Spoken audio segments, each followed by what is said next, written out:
Today, I have the pleasure of introducing our hero. Perhaps an unsung hero, but nonetheless a hero. Brother Richard Bartee.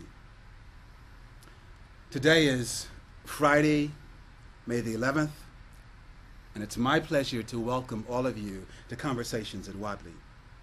Brother Bartee, Sir, thank you for coming. it's my pleasure indeed to be here. Since we were on the subject of sheroes and heroes, I'd like to begin by asking you, who were some of the sheroes and heroes that influenced you, that shaped your life? I think first and foremost, Cab Calloway, because he's a cousin, a third cousin, and that was one of our main claims to fame, that Cab Calloway was our cousin. I never met him. I met his wife ultimately at a memorial service at Riverside, St. John the Divine, and I dropped a few names and made the connection and was welcomed into the family, which was beautiful. But beyond Cab Calloway was Malcolm X, without question. Okay. I told the brothers and sisters assembled here something of who you are, but I would really like for you, in your own words, to give us, if you will, a biographical sketch of your life. I know that you were a policeman, for example. You're an artist. You are a wordsmith, if you will. But I'd like them to kind of touch you through your words. So if you could just tell us who you are, give us a biographical sketch of your life. Okay, basically I'm the baby boy in our family of two brothers and a sister, and we grew up in the South, Florida specifically, and our mother brought us north to the promised land as migrant workers. We picked beans up the eastern seaboard, beans, carrots, anything that was grown, as a way to come up to the quote-unquote promised land. And that evolution of my life took me into Rochester, New York, and then into Syracuse, New York, where I graduated high school, boasted my athletic success, as I was a high school All-American football player at Blodgett Vocational High School. And from there I went to Cortland State Teachers College, got married, dropped out, went back to school at Alfred State College, 1963. And in 1963 to 65, I was at Alfred, and on a tri-semester, you could go it was a two-year school, but you can go 2 semesters. It was a tri-semesters, so you could go 2 semesters times 3 years, and you'd get out with an associate's degree. But I had another child, so I had to leave and get a job. But I had also taken the test for the police department.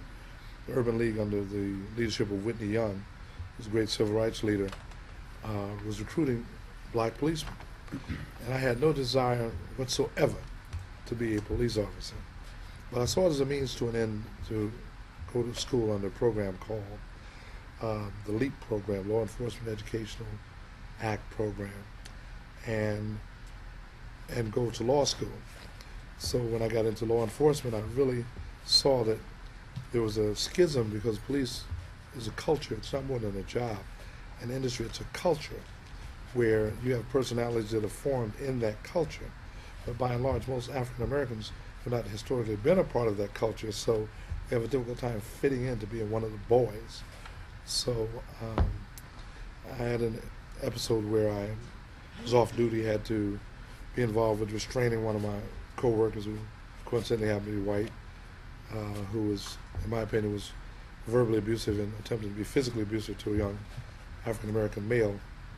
So in restraining him, the next day I was asked to come in and make a report about it, where I felt I was being charged with something. They didn't have a 48-hour rule for me or for anyone else back then. And this was 1971. And the process went like this. I felt I needed to talk to an attorney.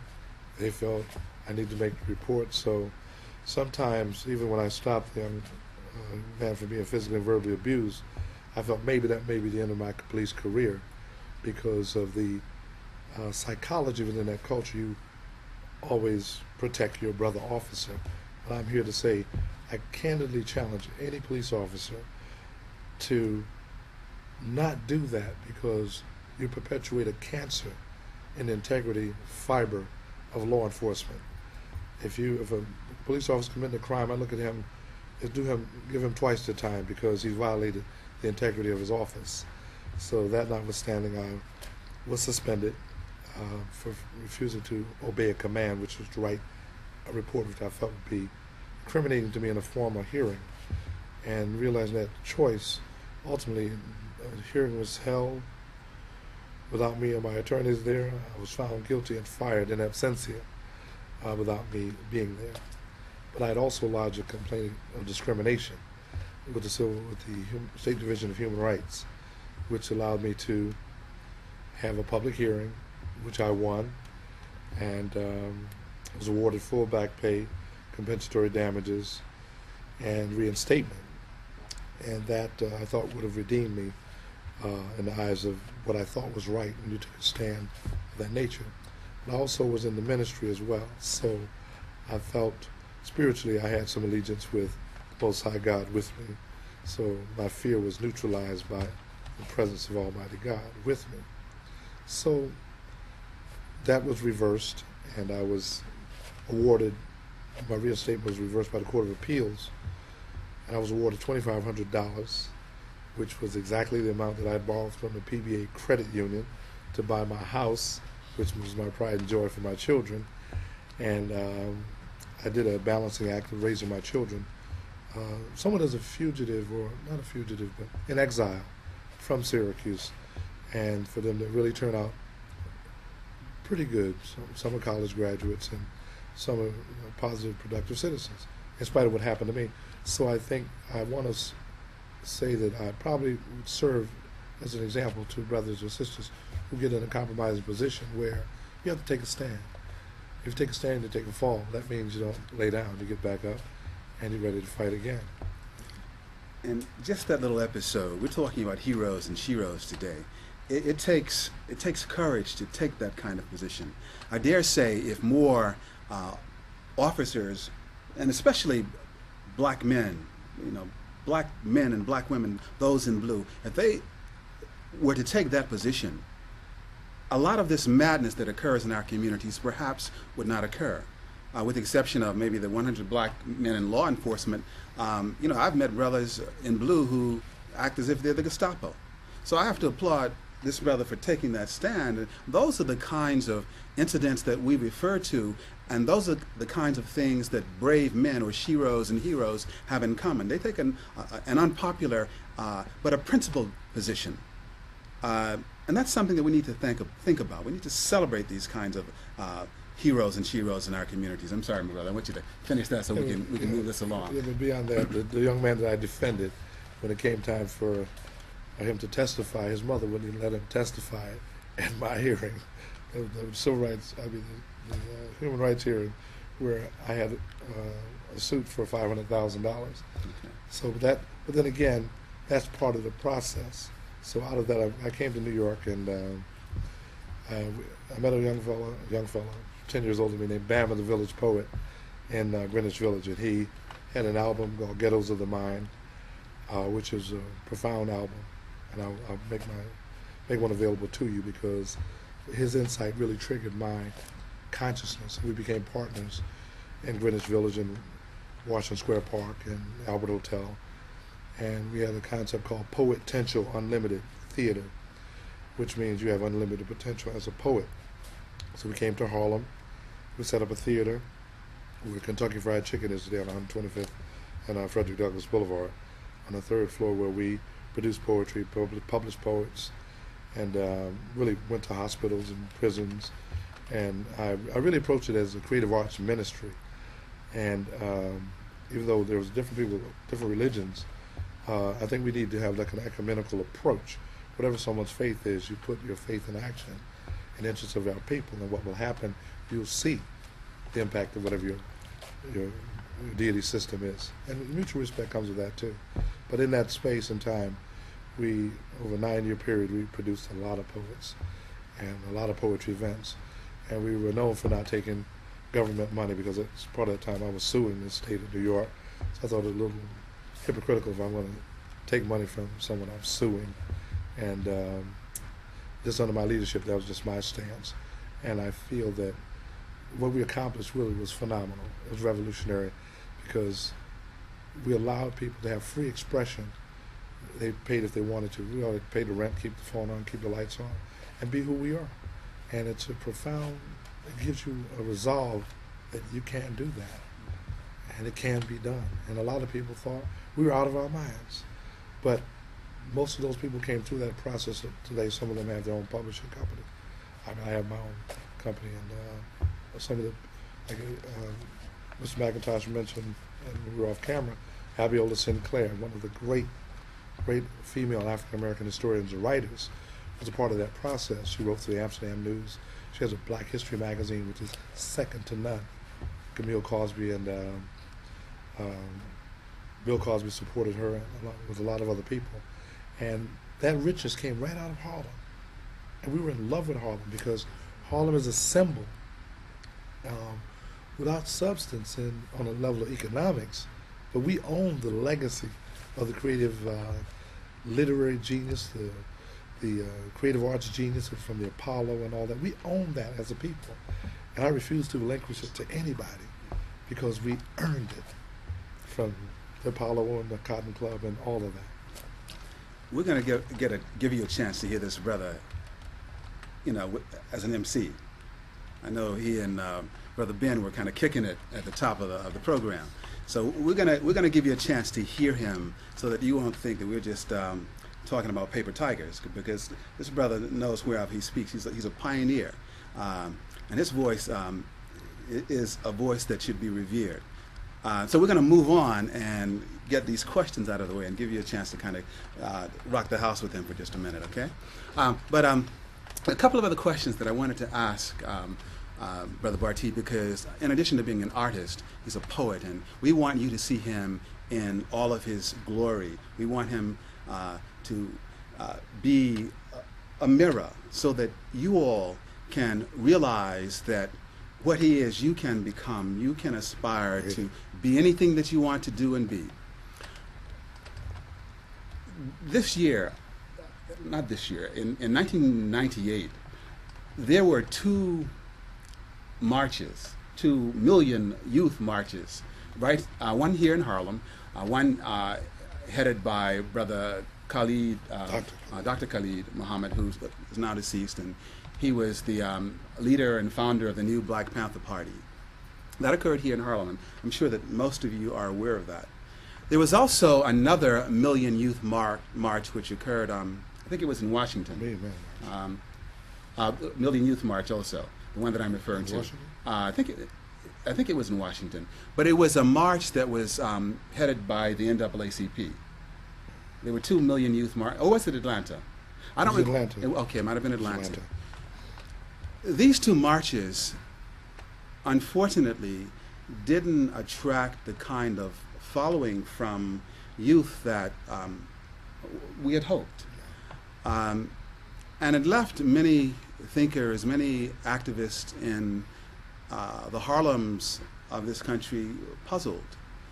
There are those who said that Brother Khalid, Dr. Khalid, and other leaders like him had failed to pass the torch of leadership to the youth. And as a result of that, there wasn't this great outpouring that we had anticipated and hoped for. In fact, there was even, and I'll let you respond in just a minute, I just want to get this point out. There was even a brother, Ahmed Muhammad, who's a member of the Black Radical Congress. And he said something that really threw me for a loop when I read it, and it puzzled me. He said that the youth, this generation, and I quote, he said that this generation was more concerned with rap and not the map. And he said that because they were concerned with rap and not the map, they did not pass the torch of leadership down to these young brothers and sisters. And I was really puzzled about that. I mean, I can agree with some of the things that he said, but it concerned me.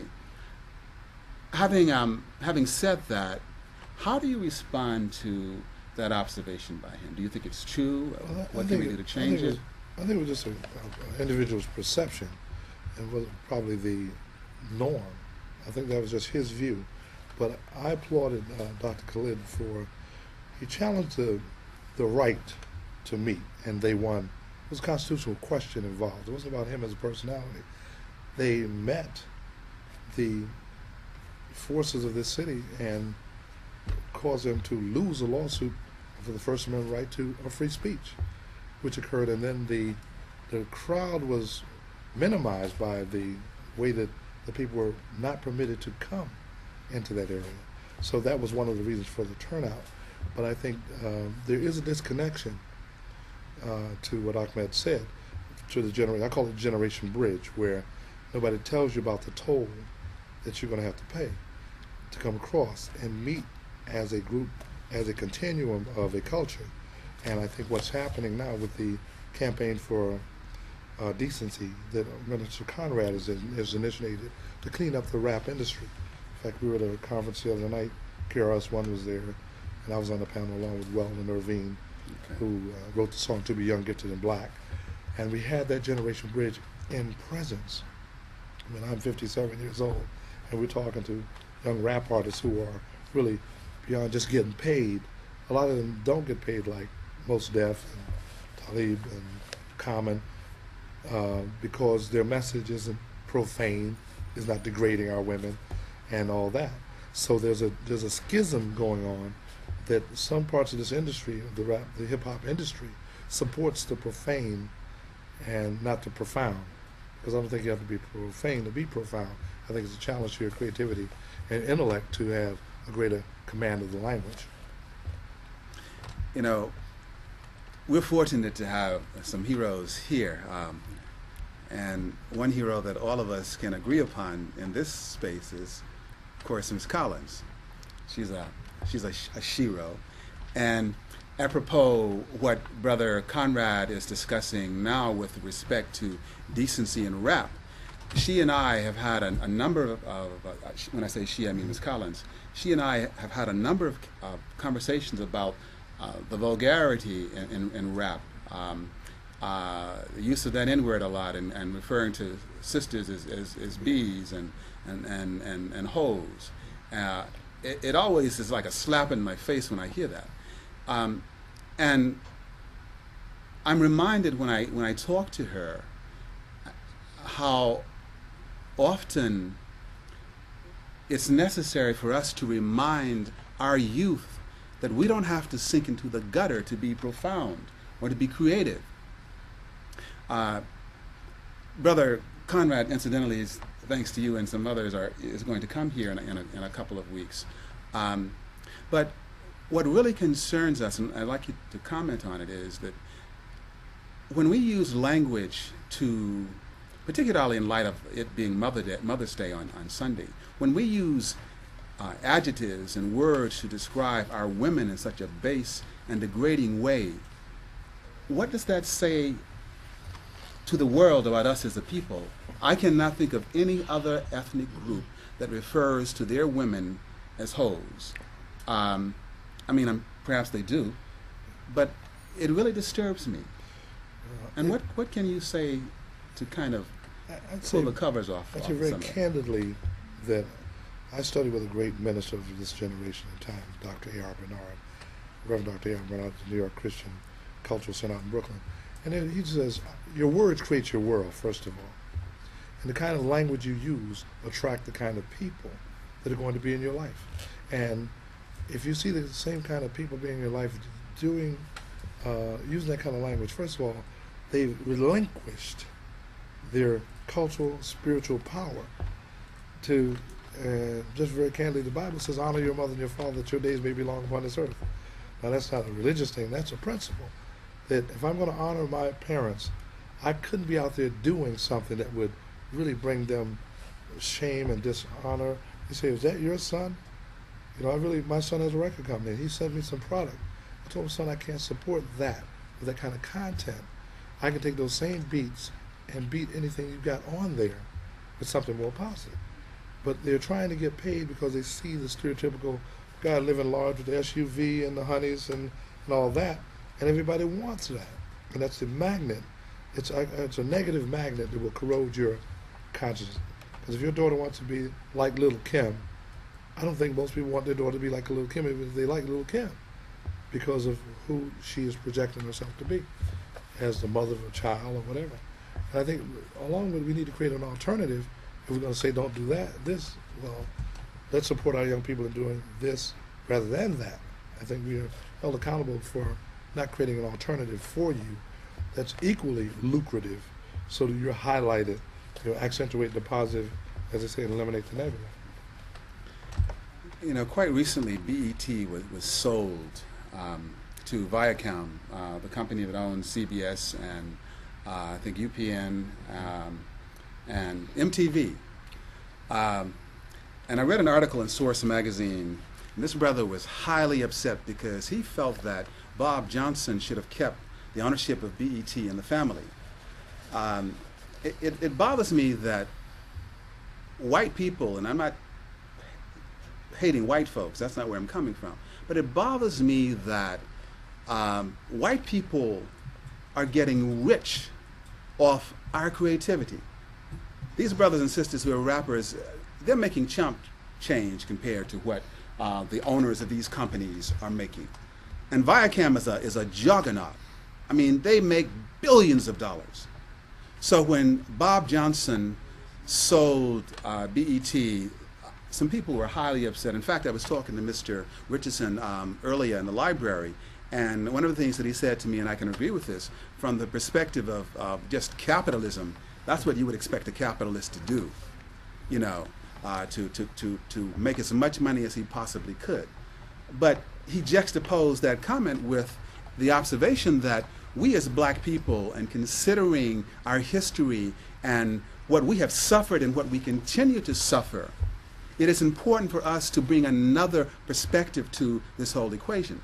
I mean, that brother, Bob Johnson, could have continued to make buku bucks and kept BET in the family. He could have passed it on. And some of you may disagree with me, but I believe, and I'm asking you, my brother, to respond to this. I think that somehow we have to make money. We need to eat, but we need to try and create a situation where our people can make capital and money in a way that will edify us. I can't think of any white company that has been purchased by any black folk. Viacom, wouldn't be sold to Bill Cosby. I can't think of any situation where that has occurred. And we need to be cognizant of that. And, we might say, well, why should they be concerned? You should be concerned because it's your world. I mean, I could check out of here tomorrow, and in terms of the time that I've spent on this earth, that's likely what's going to happen. This is your world. Tomorrow's yours. And we want to leave you empowered and strong. We want you to be heroes and sheroes just by standing up and doing what you have to do. But anyway, my brother, I just want you to kind of respond to that situation, the fact that we don't own BET anymore. And if I might add, one of the things that I used to check out BET, and I saw sisters showing more behind, and this is a company owned by a black man. And and everybody likes a good-looking woman. But I don't quite understand why, in order to sell, you have to show your cheeks 24/7. And we need to kind of think about that. Would you want your woman to be, on screen with her cheeks showing for the world to see? Think about it. Anyway, I'm sorry. Yeah, it is a dilemma that we have in a capitalist society. So I had some ambivalence towards the whole scene. But if we understand the nature of capitalism and the capitalism of nature, that Brother Johnson invested in that to make money as a business person without having a cultural rationale. So if you have the cultural rationale, like Marcus Garvey would never have sold it. But then Marcus Garvey had a different consciousness when he built on a economic blackness agenda. Now, when that opportunity came to sell that and make a substantial amount of money, he also needs to be commended, Johnson, for segueing into buying an airline, which an African American never owned. So that's the growth, and he still probably has some input in it. But personally, I didn't like a lot of programming that was happening on BET as well. My grandmother, this is a beautiful segue, I had to take care of my grandmother, and she had cable for 5 years and didn't realize it. And I was taking care of her, and I happened to turn on, and all I had it on was BET, all day and all night. And she looked at me and says, "Richard, what's going on? What's wrong with that television? All I see is black people all day." It was deep. I mean, it was profound. But then a lot of our people really don't need to be exposed or overexposed in such a way as a sexual symbol. Because if young men lust after women because of their flesh, then they'll never, I'd say behind rather than their mind, I think we'll end up with a lot of babies, and a lot of the lyrics seem to have the psychosexual projection that trigger those juices in everybody who was young at one time, and all that was unacceptable back in our day. And I think the consequences of what we're paying is the in crowds in jail and in prisons and in trouble, and a lot of young brothers who have babies are in prison, and the mothers are bringing the children up to see their father in jail, and we're feeding this prison industrial complex, and it's been, the engine of it is a lot of the entertainment. So the analysis of the challenges to the adults who to really be sophisticated in the way we analyze what you're going to see, but really inspire you to really get more value out of, like the beauty of our whole history and culture, like Sojourner Truth, Harriet Tubman, all those kinds of women who were strong, black women, and Latino women, and white women who were really standing up on the sexist, fighting the sexism is also pervading the society. We're going to give you a chance to hear Brother Bartee. I just need to share something with you as we prepare for that, because he wants to wrap the robes of his ancestors around him as he shares some of his words with you. But this morning, I came across something that I thought was quite interesting, and as we go to a break, I just want to share this with you. I don't know if you can see this, but this is a cartoon that I found in the paper, and it says, "We passed laws to keep this from happening. It's something we in America fear that could change our world. It is unstoppable. It is irrepressible. It's a black man with knowledge. We want you to be black men and black women with some knowledge." Having said that, this brother's going to wrap himself in the robes of the ancestors, and we're going to come back and kick it.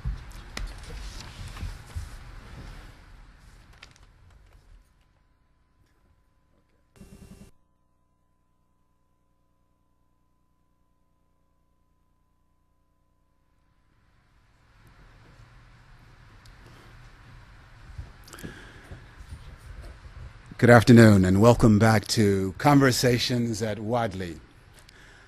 I have the pleasure again of welcoming you, and I have the additional pleasure of introducing our brother Richard Calloway Bartee, poet extraordinaire, wordsmith. And I'd like to introduce him with just a very short piece from The Last Poets. Just because you're black. Just because you're black. You say you don't want to die because. I don't want to die because. You say you don't want to die because there's no cause to die for. Now, what would cause you to say that? Is it because you have a good job and a home in the suburbs? Or is it because you wear pink and yellows, causing all the sisters to scream from a cause unknown? Just because you seem to be satisfied, that's no cause to forget who is the cause of black people being exploited and oppressed. I hope you get a cause to die for soon, because you're gonna die anyway, just because you're black. Negroes and colored folks, it's glorious to die for a cause, but not because. Brother Richard Bartee, thank you. Thank you very much. Thank you. I think the spirit of the segue is in effect, because I'm going to read something from a poetry book that we put out in 1975, and in it is a song poem. I'm also a poet singer. It's called "Don't You Be Digging Me No Grave," and the last poet, Abiodun Oyewole, is a personal peer friend of mine, so that was right on time. Don't you be digging me no grave. Don't you be digging me no grave. I said, my love's not dead. Did you hear what I said? Can you dig it? Don't you be digging me no grave. I said, me and my friend Carrie, we were walking through the cemetery. We were talking about the people being buried alive. Then it got kind of scary. We heard the children singing, and the harmony in my ears kept ringing. It said, don't you be digging me no grave. Don't you be digging me no grave. Don't you be digging me no grave. Don't you be digging me no grave. I said, my love's not dead. Did you hear what I said? Can you dig it? Don't you be digging me no grave. Sing for the children, y'all. Don't you be digging me no grave. As we walked and talked about the future foundation being laid, we kept on walking, talking, and we were truly afraid. Don't you be digging me no grave. A lot of people be standing on the corner. We're no better off than they are until we are a goner. In the meantime, sing this song, see if you can keep the children strong, 'cause the people in the cemetery ain't got too much to say. They're just guilty of being innocent, lying there, waiting for judgment night or judgment day. Singing for the children, y'all. Don't you be digging me no grave. Don't you be digging me no grave. No, no, no. Don't you be digging me no grave. Say, my love's not dead. Did you hear what I said? Can you dig it? Don't you be digging me no grave. And right behind that, thank you. From the same book, which was co-authored by Jamel Karma, who was the artistic artist in residence at Poetential Unlimited Theater, along with Brother Richard Linwood Green. It's called Good to the Very Lost Drop. They are falling like featherless snowflakes, filled with unfulfilled dreams, bursting and shattering the spirits within them. And we, yes, we, alone are left to judge and analyze the act as heroin addicts and alcoholics float horizontally and or vertically to oblivion, evolving and revolving toward a collision with destiny. They are falling like featherless snowflakes. The melting mound disappears, and the memory of a lost generation haunts our subconscious mind until we see leaves falling in the fall, and the nightmare is deferred, and we see fewer of our people left automatically until the first snowfall. Why is the snowman smiling?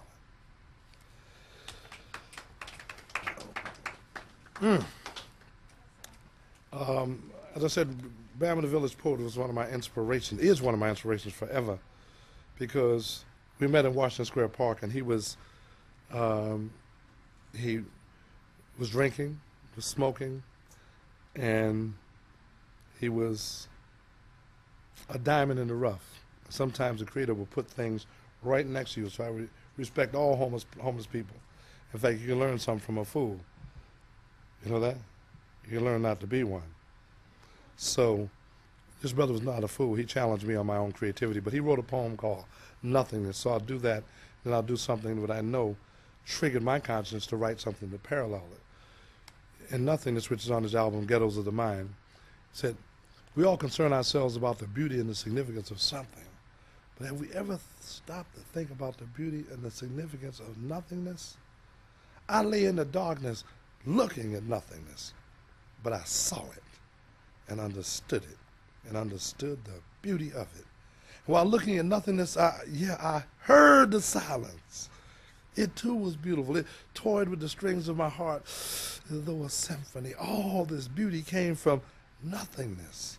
And it made me tremble to imagine what something would be like. After many years of nothingness, I concluded, compared to something, it was still nothing. Nothing. That's vintage Bama. So I wrote this piece because African American people who made it across that middle passage with the cream of the crop from the top of the top, the chumps didn't make it. Not that I'm going to call them chumps, but those, only the strong survived that trip. But they brought masons, they brought carpenters, they brought builders, they brought all kinds of people who built this country and never got paid. And reparations for me is a real deal issue. A lot of people are getting paid around the planet, in Germany and here. The Japanese people were paid for being put in internment camps during World War II. But they told you sometimes you're nothing. I want to tell you, do you know what a slave is, by the way? Just quickly, anybody. What's a slave? Bop! A slave was not a person. They weren't considered people. A slave was a commodity meant for sale and use and abuse. So I just wanted to stop you right there on that. Thank you. Not to embarrass you, but really to unconsciously, we give ourselves a sense of humanity, but historically a slave was not a person. He was 3/5 of a human being. And in this Constitution, even God's name was used along with that misperception of the totality of who we are as a people of African descent. But he said you're nothing, but you're a great labor force. Something about nothing. Before, in the beginning, there was nothing. Nothing but a whole lot of absolutely nothing. As far as you could see was nothing. The only thing happening was nothing. You couldn't hear nothing because there was nothing to hear nothing except nothing. So one fine time out of nowhere, and everybody knows where nowhere is, right? Nobody knows where nowhere is, but out of nowhere, something found time and came along right on time. Zoom, zoom, zoom, zoom, zoom, zoom, zoom, zoom.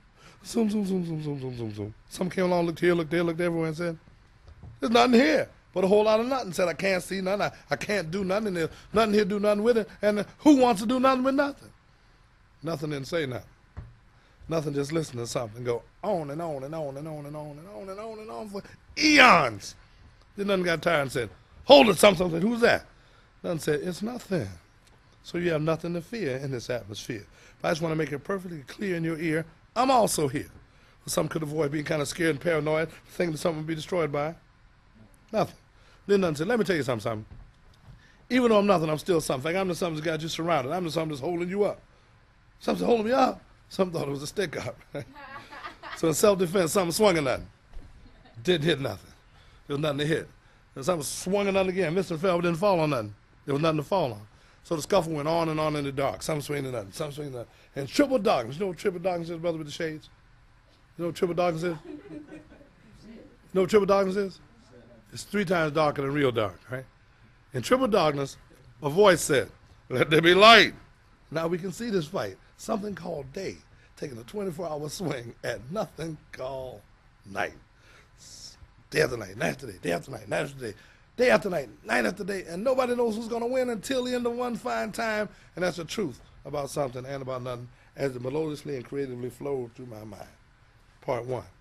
Here's the punchline. I'm almost out. About 6:30 in the morning, one morning, something snuck up on nothing. Swung at nothing, missed nothing. Bam! Hit nothing's daughter. It's a family story. Nothing had a cute little daughter named Dawn. Something struck Dawn about 6:30 in the morning. Hit her right here, cracked her head open. That's where the crack of dawn came from. That's where the expression of crack of dawn probably came from. See? But that was before the dawn of crack cocaine. You see, cocaine in your brain ain't nothing but the devil. Don't let the devil turn out to be cocaine in your brain. Don't give the devil a chance to do a victory dance inside your head, in your parents' hearts. More hugging, no drugging. More hugging, no more slugging. And no more silence about all this domestic violence. Now, part 3. Nothing also had 2 twin sons, right? One named Rise, one named Set. You can tell them apart because Set was always sitting down, right? And Rise was always standing next to Dawn. So Dawn goes over to Set and says, Set, get up, Set. Look at my forehead. This family's supposed to stick together. Let's do something about something. Set said, don't get me upset, Dawn. Get up, Set. Don't get me upset. Get upset. Don't get me upset. So finally, Set got up. So now you made me upset. Dawn, I saw the whole thing. If you didn't get in the way of something, nothing wouldn't have happened. Then he thought, wait a minute, I have a battle plan. Now don't upset my battle plan. Dawn, you and Rise go to the east. I'll go to the west. And tomorrow evening you meet me right here, and we'll get even with something tomorrow evening. We'll put something on something tomorrow evening. We'll put a whipping on something tomorrow evening. Even though you think I'm odd, we'll get even with something tomorrow evening. So then he said, on your mark, get Rise, and go. Set talking. See, watch them go out of sight. This is, I fooled them. They got to go all the way around the universe. Oh, I fooled them. I fooled them. He said, wait a minute. What if something showed up, try to put something on me? So he waited all day. He waited all day. You know what finally showed up, man? You know what finally showed up? Darkness. Darkness showed up. He couldn't see something or nothing. So he looked in this real black hole, and he saw this light coming. He said, oh, no, here comes something now. What am I going to do? I need my family with me. What am I going to do? What am I going to do? They got closer and closer and closer. He said, wait a minute. That's the two of them. That's Dawn and Rise. So he got cool, got his composure. They got about right here. He said, wait a minute, hold it. Where were you two yesterday? Us families are supposed to stick together and all that stuff. Y'all leave me out here hanging? Where were you two yesterday? They said, Set, on our way here, we decided to forgive and forget. You got that, Set? Because in forgiveness, there's healing. Repeat after me. Say, in forgiveness, there's healing. In forgiveness, there's healing. And we like the feeling. And we're going to be on our merry way. So he watched them go out of sight. He said, well, I'm not forgiving, I'm not forgetting. I'll be sitting right here in the west, and this is where I'll be sitting from now on. So, ladies and gentlemen, boys and girls, ever since then, nothing sunset has been setting in the west. And the moral of this story is, if you're ever going to do something about something, do it before sunset, or you get caught sitting on your assets in the dark. That's the truth. So that little piece has gave me a little something, along with more hugging, less mugging. But there's a reality that's facing us as a people. And I'm 10 grandchildren, 7 children, 1 great-granddaughter. And I say I am blessed to have been through what I've been through, to still be here to be able to talk about it and know that I'm wealthy, not rich.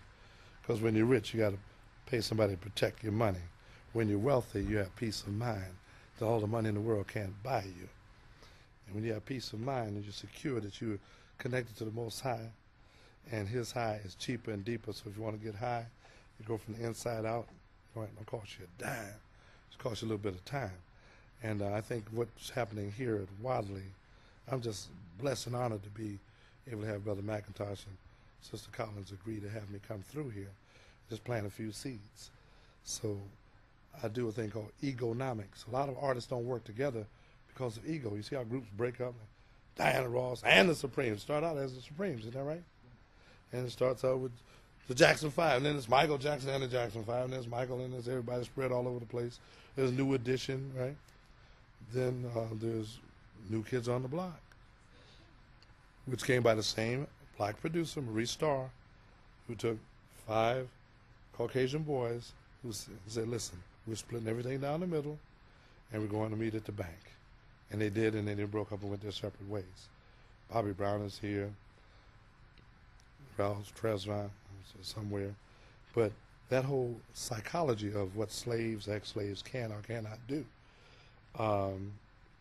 is really exposed as a fallacy, because anybody, I guess Don King says, only in America can some ex-slaves make all the money in the world and have their self-respect. And we are, as African Americans, or folks who were born here and went through all this segregation, the Ku Klux Klans, the chains and dogs and whips and all that, we know this society better than anybody in the world. And it's all available to us. Repeat after me. Say, I am the poem. Life is my book. Every day is my page for me to be on, for me to see myself, being myself like no one else can be. So I leave you with this. I also go by the handle of great grandpapa, the hip hopper, the rhyme dropper, the crime stopper, late bloomer, the baby boomer, creating room the bloom, wiping out the gloom and doom. As I said, I'm the one, son. Getting the job done, son. I'm something new under the sun, son. Under the moon, too. I'm here in June, too. What do you mean I may be here in May? This May, I'm going to be here every doggone day. Jack of all trades, master of funds, well to pun, but I'm not big pun. He's one to one, try to get the job done. Tell Fat Joe, come on, kind of flow. Tell DMX, don't get vexed. I'm coming out next. Won't be drugs and thugs, won't be sex. Got bills to pay, I got something to say. Because y'all going to make me use my mind. Up in here, up in here. And DMX and I know each other, too, so it's no thing. Can you feel it? Can you feel him? We may have time for just a couple of questions. I realize the time is almost over. We're going to have Brother Bartee back again so that he can share some more of his gifts with us. I know that Naomi said that she had a question. So we'd like to take one or two questions, and then we'll let Brother Bartee close. I have a request of him in light of the fact that it's Mother's Day, and he's written a poem about Mother's Day, and I'd like him to end with that if we could. Naomi, would you like to? I forgot my question already, but I have a good comment. I think he was great. I like all them poems and stuff. They was real interesting. I like the last stanza you just said. That was real interesting. Fun. Thank you. Okay. Brother Ben. You said when you was a police officer that you got kicked out, and then they accepted you back. I wanted to know what y'all. Well, they didn't accept me back. The lawsuit we won, and it was reversed in the courts. After 5 years of litigation. You ain't get to go back to work? No. Oh, never But mind. there's a scripture that says, "Who the Son sets free is free indeed." I was set free from that job to better serve a wider range of young people all over this country, all over this world. Naomi has another question. Did you really want to become a cop, or did you just need the money because you was having another baby? No, I don't want to be a cop. See, just where you say cop, I want to be a police officer. I think there's something in the Difference? Yeah, there's difference. A police officer is a professional who greets people with respect. A cop is some guy with his hat on sideways saying, "Give me your license and registration, pal." A police officer says, "Your license and registration, sir." And if he goes into Mrs. Goldberg's home, it's Mrs. Goldberg or Mrs. O'Leary, and then it's Mrs. Johnson, it's not Beulah or Carroll. It's mutual respect of everyone across the board. The title is called peace officer, more than police officer. He's there to keep the peace and public safety. He's only a law enforcement officer when the law is broken. So there's a range of depth and breadth to that job. It's a good job. And I urge anyone to go into it with the same fervor as a profession and command that people are professional around you. Thank you. We have time for one more question before Brother Bartee concludes. In as much as Mother's Day is on Sunday, I'd like to dedicate his coming, his presence here, to mothers everywhere, because they are, perhaps more than any other people on the face of the earth, and especially women of color, they are the true heroes and sheroes of this world. Having said that, my brother, I'm going to step out of the light and ask you to conclude with exactly. Thank you. Okay. Well, the song poem that I'm going to do, my wife inspired me to write it, so I share it in ownership with her. And whenever I think of mothers, I think of like Queen Mother Moore and Sister Alma John. These are great African warrior women who grew up in our community and inspired me and embraced me as a mother. And the song is, I need a little help with the rhythm. You are the best mom that anyone could ever have. You are the best mom that anyone could have ever had. And we just want you to know love you, love you, love you, love you so. I said you are the best mom anyone could have ever had. You are the best mom anyone could ever have. And we just want you to know that we love you, love you, love you, love you, love you so.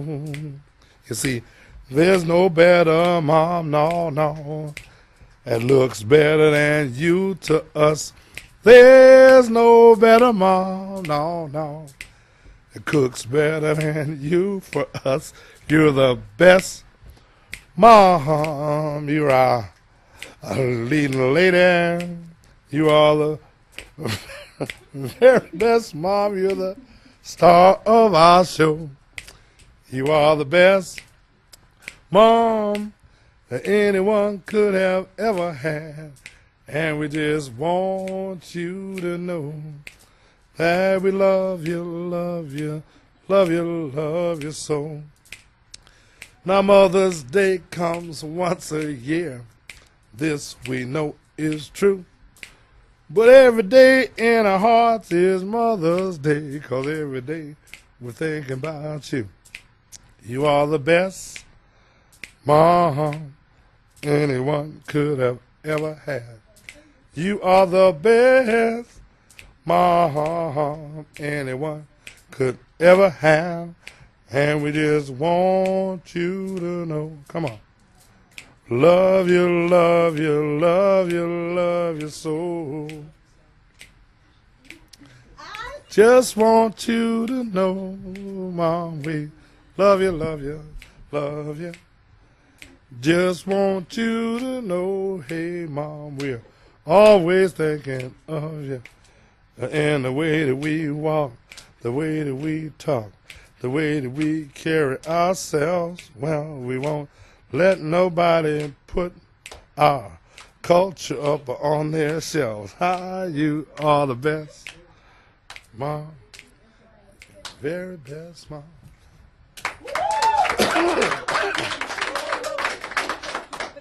I was fighting the summer cold. I wasn't laughing. I had a tickle in my throat. No.